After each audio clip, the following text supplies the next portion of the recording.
ceiling fan blowing cold breeze on your body.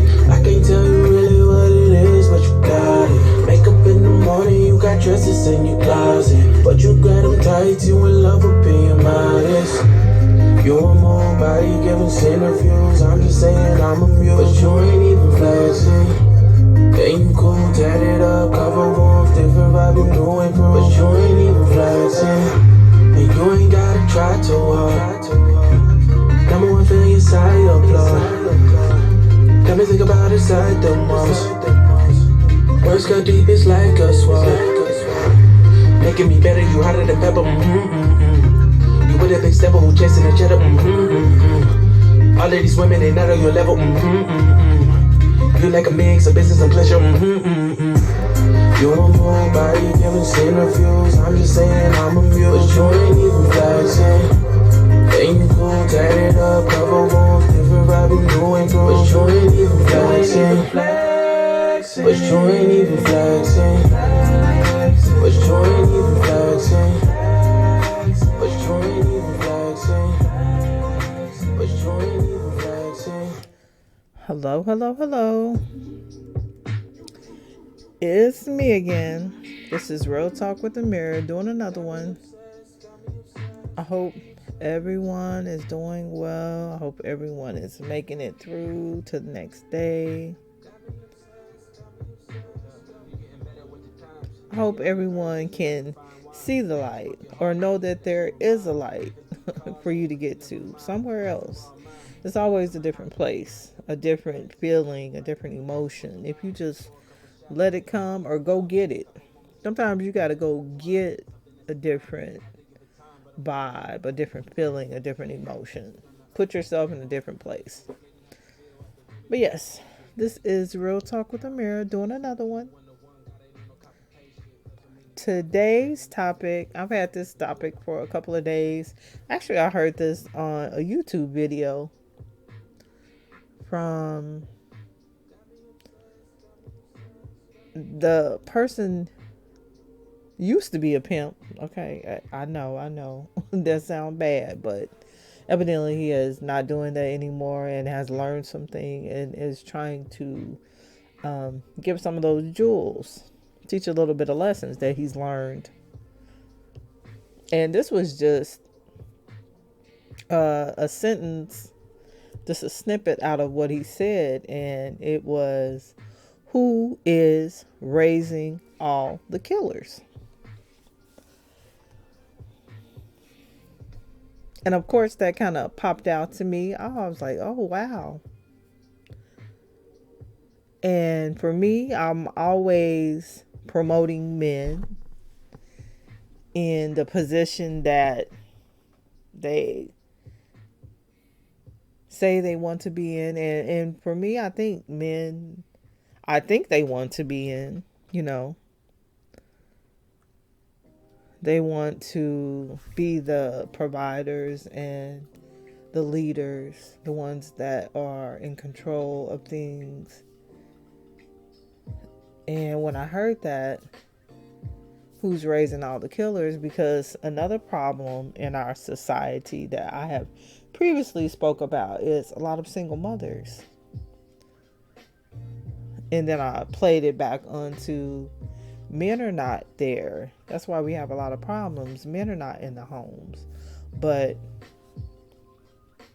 when I heard that, ultimately, women are raising the killers in a single mother home, a single parent home. Their sons are out here killing, shooting, robbing, stealing. So what's wrong with that picture? What do we need to do? Can women accept that responsibility? Because even though men are not there, even though men have abandoned the home and the family, and they did not choose to marry the woman that they impregnated and had kids with, They chose to just plant their seed someone and leave and not nurture it and water it and take care of it. And taking care of your seed is not just about money. Child support. That's not all it is. Children need guidance and grooming and help and care. And if you're not there, just sending your dollars is not doing that. And a lot of women, they don't even get child support. So, and if we, young men are even killing each other, black men, you're killing each other. You're not even to provide child support or care or guidance. You're not even you're able to provide anything because you're not available. You're in the ground. You're 6 feet under.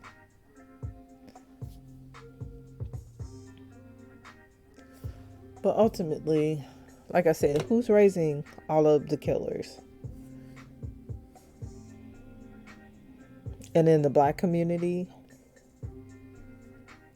I think black women are very strong, independent, because they've had to be. But what's going on in our homes? What's missing? Because evidently something is missing, something is wrong when a lot of our young men go out here and shoot people, kill people, or ending up in prison, and we are raising them. We can't blame men for that.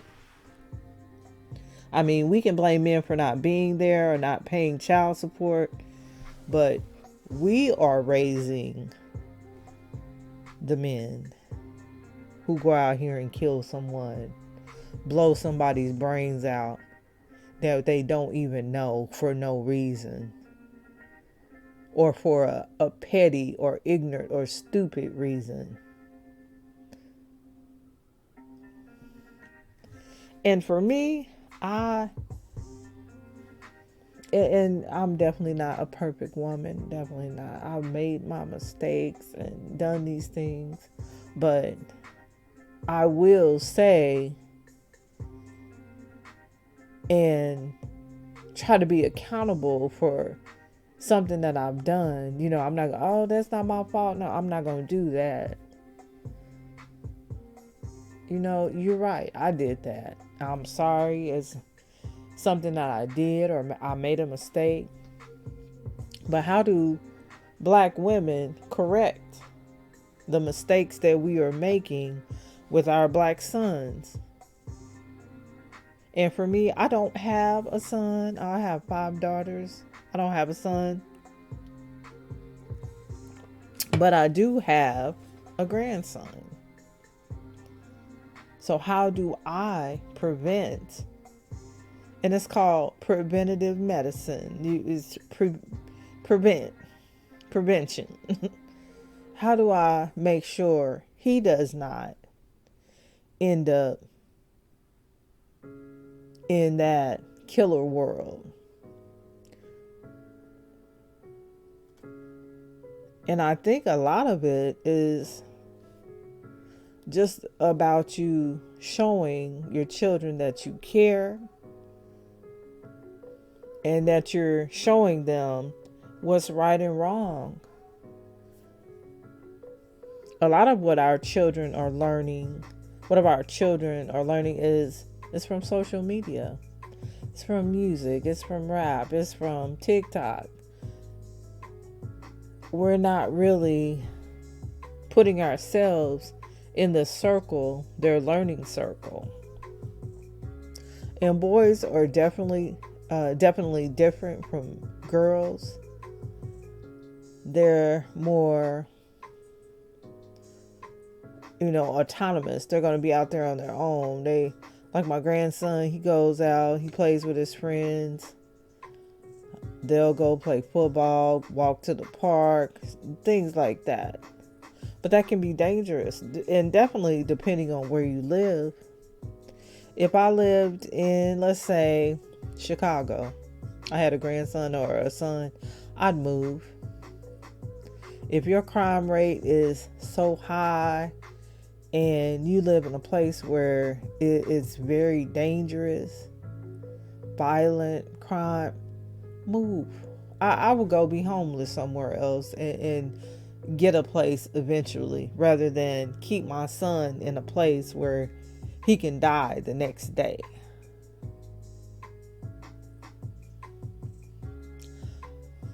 But yes, who is raising all the killers? And for the black community, it's black women, because black men are not in the home.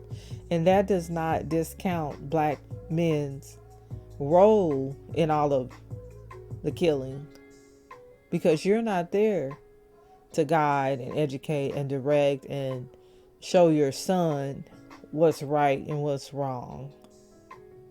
You're absent.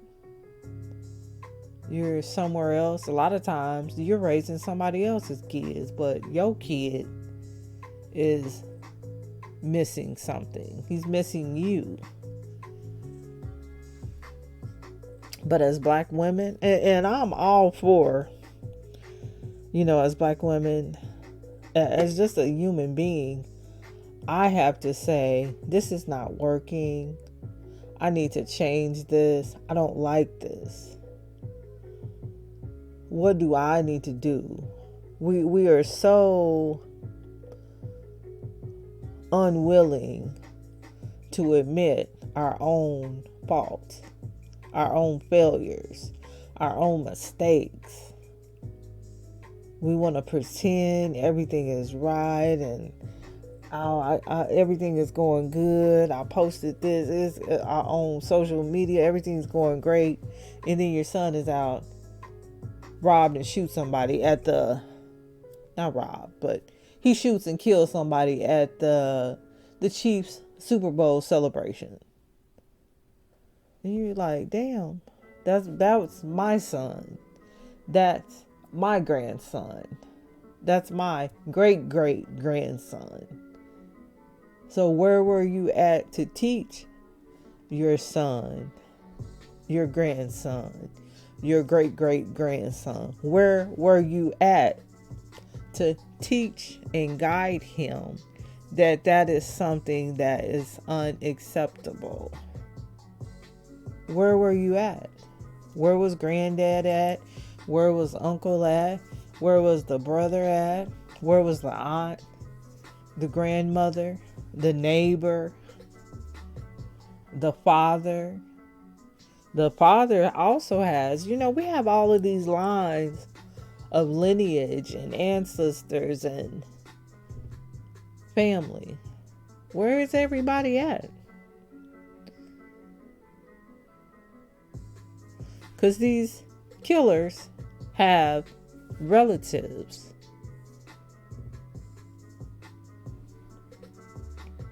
And I think just as a culture and a community, we've got to change the way we operate.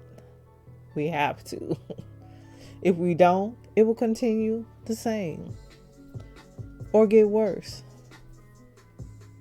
How do our young boys, that killer was a toddler. That killer was a kindergartner. That killer was a 5th grader, a 4th grader. What happened? Where did we go wrong? Because we are supposed to be raising the children. They don't just flop out here as a 19-year-old killer and out here doing this and that. Where did we go wrong as women? Because a lot of these young men are being raised by women.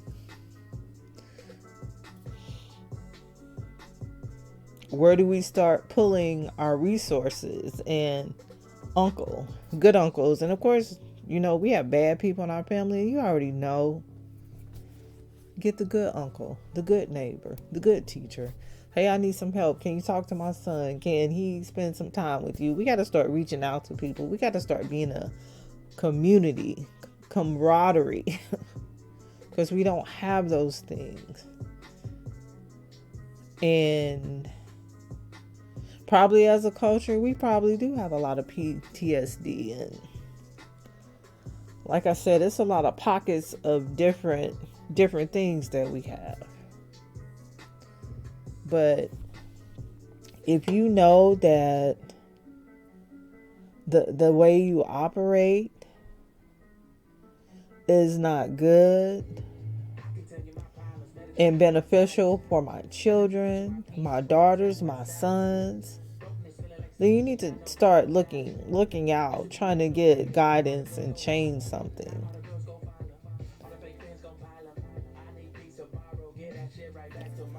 And for white America, you guys also play a part in this too. You know, I was thinking about it the other day.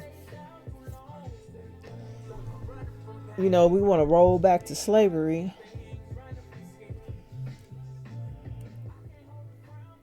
Slavery hurt and harmed and damaged a whole generation of people.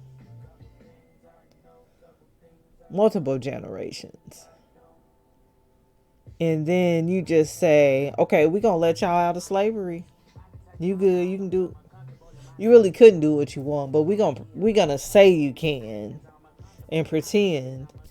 But you still have this PTSD, post traumatic slave syndrome. People, you know, you still have this damaged generation. Oh, you free now. I'm still damaged. I haven't had no healing. I haven't had no therapy. I haven't been healed. So I'm gonna have kids. So I still have this effed up generation having children with no healing and no real freedom.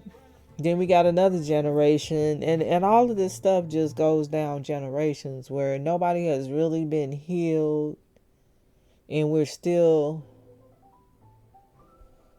combating racism and discrimination, and then we go to another generation, and there really has not been a real healing. And I thought about this just yesterday.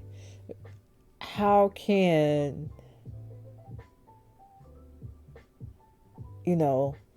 blacks as a culture or a community really be healed? There has been no healing. You free. That's it. That's all we got. You free.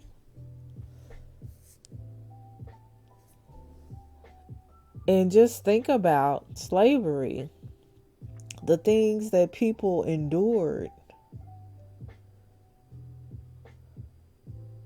Lynchings, rapes, beatings, killings. But you free now, buddy. You free now. You free now, little Billy. Let's go. You free. Have your kids. Go on. You can do good now.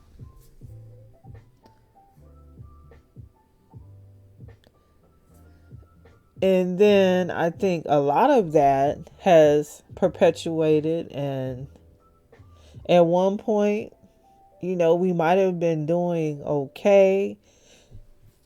And then we're like, no, we don't want that. We don't want black people to do okay. We're going to split these families up. You can't stay with your family. We're going to give her some money. You got to go, buddy. So a lot of this is systematic, which then creates who's raising all the killers. Now, we split up the black family homes. Now the black mothers are raising sons and daughters on their own. Sons, men have more testosterone. They're more aggressive. Daddy's not in the home. He had to leave. what do you really expect? What recipe? What type of recipe is this? We are, and everybody wants to say, "Oh, racism doesn't exist. Y'all free. Y'all can do what y'all want." It's really not like that, you guys. It's really not. If you sit down and really do your research and look at a lot of the injustices, like I said before, I think last podcast, school system, education is important. I think the school system, black schools, white. We got black schools and white schools. No, we're not segregated anymore. We're desegregated, but the white schools are 100 times better than the black schools. The black schools have dealt with dad not there, single mother, black mothers. They're angry. A lot of black women are angry at the black man, but the black man is angry at the white man. The black man has not had all the opportunities that the white man has had. So it all goes together. Bad recipe. But black women, and I'm a black woman. I just don't happen to have a son, but I do have a grandson. And I talk to him a lot, real talk. He does have a certain amount of freedom, but I'm checking in on who he's hanging with. Where's your friend at? Who you hanging with? What are y'all doing? I'm checking up on him. He goes to a better school. He's not in the public school system. He's in a charter school. So they're on him during the day. And you really have to be on them every evening. It can't be a whole lot of you just gone. I need to know where you at. I need to be checking in on you. You can't be hanging with this person. Nope, that's not a good person. His dad is not around. I'm not trying to down anybody, but his dad, he's lost too. But there is my sister's partner, her significant other. He's very strong-minded, works in his religion. That's somebody who he needs to hang out with. So that's probably something I need to promote more, because his mom she's doing her thing and doing whatever. But you got to get your young men with people who care. They got to have guidance. They got to have instruction. They got to have rules, schedules. Be involved in activities that keep them out of the streets. And if you know they're dealing with somebody that's not the right type of person, you need to try to cut that off. If I gotta call the police on somebody, I'm calling them. I don't have a problem with that. But black women, we're raising all the killers. I might do a part 2 about this, because I left all my notes I had at work 2 days in a row. So evidently I did not need to read those today, but we are raising the killers as far as black men. Mostly single mothers. So when you know something is wrong, you have to be able to examine yourself and analyze it and think about it, figure out how you can correct it. But black women are raising all the killers. The ones who out here go rob a store, blow somebody's brains out. I just recently seen a story where a young lady was sexually assaulted and killed by a group of young black people. young black women and boys, teenagers, some 20-year-olds.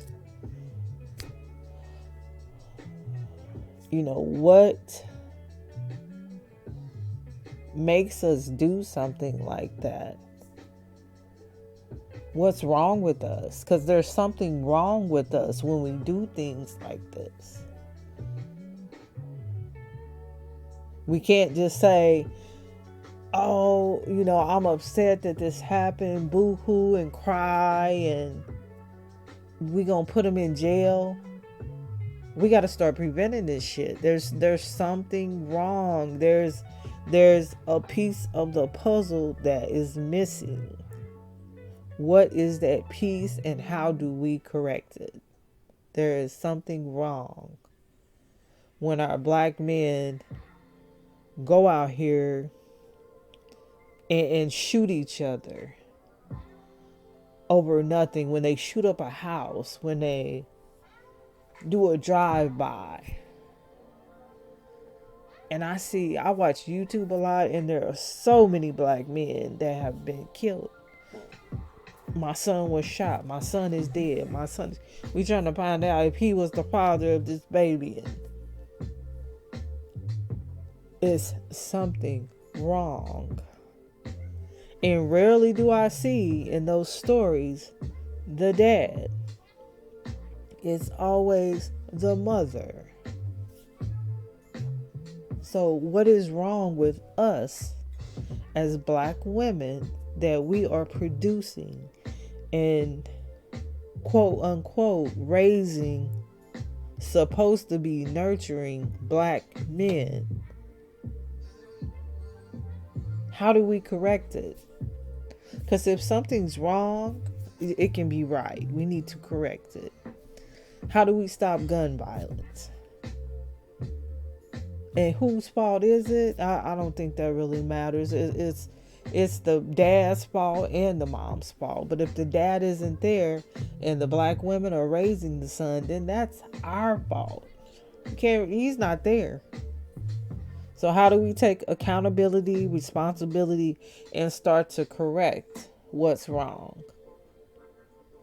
Because we don't want our young boys.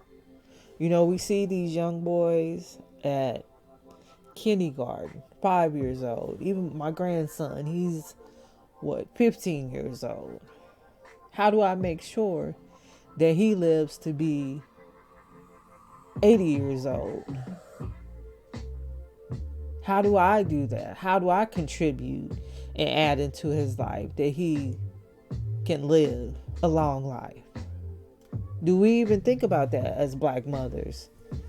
Or we like, oh, I hope he don't. I'm going to hope he all right. I love my son. I love my son. I love my son. But what the fuck are you doing to make sure your son lives? What do you need to adjust? What do you need to do? Because it's something that we're not doing. You can think all you want and pray all you want. What are you not doing? What needs to be done? What type of action needs to happen? And that's black mothers. We're raising the killers. Because the black men are not even there a lot of the time. So it's us. So how do we take accountability for this? What do we do? Just a question. But yes, you guys. I think I'm going to do another podcast tomorrow. Second part 2, with some more facts on gun violence and some things. But this has been my Real Talk with Amiri podcast. And who is raising all the killers? We are women. Let's take a look at it. Peace.